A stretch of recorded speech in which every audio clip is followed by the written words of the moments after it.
नमस्कार दोस्तों, आप सभी का स्वागत है यूट्यूब चैनल डिक्टेशन क्लब में। ये जो नई सीरीज़ है, ये रामधारी गुप्ता खंड 1 के डिक्टेशनों को 80 शब्द प्रति मिनट की गति से लिखने के लिए प्रारंभ की गई है। इसके पहले इसकी 100 शब्द प्रति मिनट की गति से दी जाने वाली सीरीज़ चालू है, जो कि लगभग समाप्ति की ओर अग्रसर है। आपसे बस इतनी गुजारिश है कि अगर आपको डिक्टेशन पसंद आते हैं तो वीडियो को लाइक कर दें, चैनल को सब्सक्राइब करें और वीडियोस को ज़्यादा से ज़्यादा ज़रूरतमंद दोस्तों के साथ साझा करें। धन्यवाद। डिक्टेशन स्टार्ट होगा 5 सेकंड के बाद।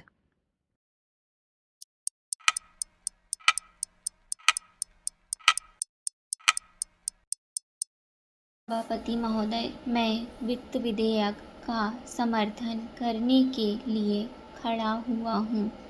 उत्तर प्रदेश की जनसंख्या बहुत बड़ी है और उसका क्षेत्र भी बहुत बड़ा है, इसलिए यह आवश्यक है कि उत्तर प्रदेश को उसकी जनसंख्या और क्षेत्र के अनुसार विकास योजनाओं के लिए केंद्र से आर्थिक सहायता दी जाए। इसके बिना उत्तर प्रदेश की उन्नति होना असंभव है। भारत का किसान इस देश का जीवन है। किसान पर ही सारी खुशहाली और उन्नति निर्भर करती है। अगर उसका जीवन समृद्ध होगा तो देश भी समृद्ध होगा। इसलिए यह आवश्यक है कि किसान के दैनिक जीवन की चीज़ें सस्ती हों और उसके खाद्य और कृषि यंत्र आदि सस्ते दामों पर मिल जाएं। पानी के लिए उसको भगवान की तरफ न देखना पड़े और बल्कि उसको सिंचाई के विषय में आत्मनिर्भर बनाया जाए। जब तक किसान को पूरी सुविधाएं नहीं दी जाएंगी, तब तक देश उन्नति नहीं कर सकता है। मेरा यह भी निवेदन है कि जिन परिवारों में खेती का काम होता है, उन परिवारों के बच्चों को कृषि विभाग में नौकरी देनी चाहिए। यह मैं आवश्यक समझता हूँ, क्योंकि उन्हें कृषि के बारे में व्यावहारिक ज्ञान होता है।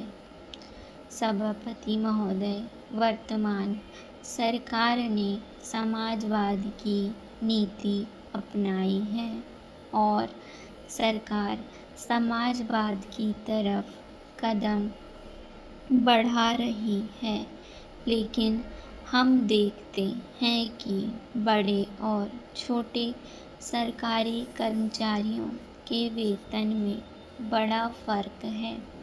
कुछ अधिकारियों का वेतन हजारों में है, जबकि चपरासी आदि छोटे सरकारी कर्मचारियों को सिर्फ 5,000 या 7,000 रुपये मिलते हैं।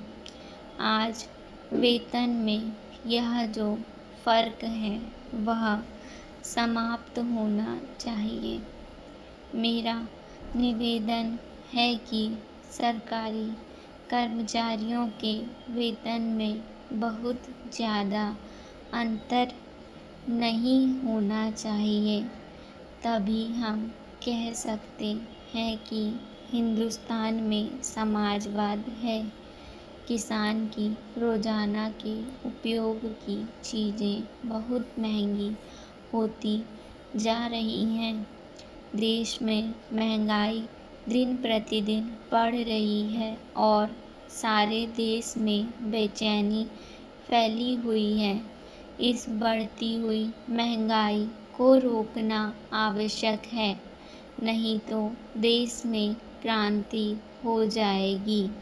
आप इस सच्चाई को छिपा नहीं सकते कि आज देश में चारों तरफ बड़ा असंतोष है और लोग बड़ी आशा से हमारी तरफ देख रहे हैं, लेकिन महंगाई हमारे नियंत्रण से बाहर होती चली जा रही है। देश में काले धन की बड़ी चर्चा की जाती है, उसको निकालने के लिए बड़े प्रयत्न किए गए हैं। सभापति महोदय, सरकार इस स्थिति में नहीं आई है कि वह कह सके कि देश में काला धन नहीं है। काले धन को निकालने के और प्रयत्न होने चाहिए, लेकिन उसके साथ साथ इस दिशा में भी कदम उठाए जाएं कि ऐसे कामों पर रोक लगाई जाए जिससे लोगों को काला धन कमाने का अवसर ही ना मिले।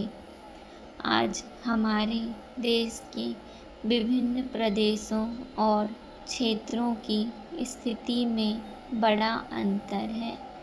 इस अंतर को समाप्त किया जाना चाहिए।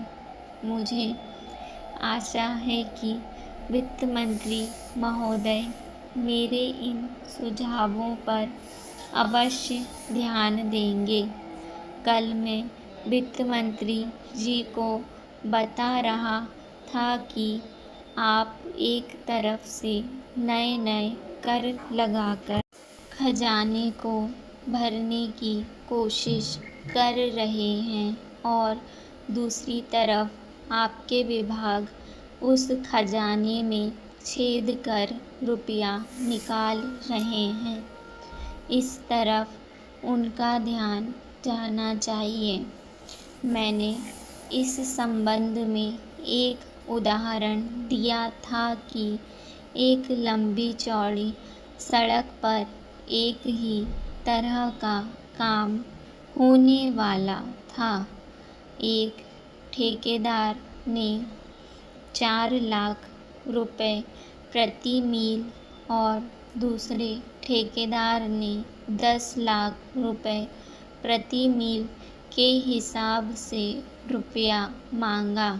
जब मंत्री महोदय के सामने यह चीज़ लाई गई तो इस बात की जांच हुई, जिसमें कुछ करोड़ रुपयों की बचत हुई है। अगर सब मामलों की जांच की जाती तो कई करोड़ रुपयों की बचत हो सकती थी। जैसा कल मैंने वित्त मंत्री जी से कहा कि उन्होंने 2 करोड़ रुपए की छूट करों में देकर हम पर एहसान लाद दिया, लेकिन मैं तो आपका कई करोड़ रुपयों का लाभ करा रहा हूँ। आप इसकी जांच कराइए और देखिए कि कैसी लूट हो रही है। इतना ही नहीं, इसका प्रभाव दूसरे विभागों पर भी पड़ रहा है।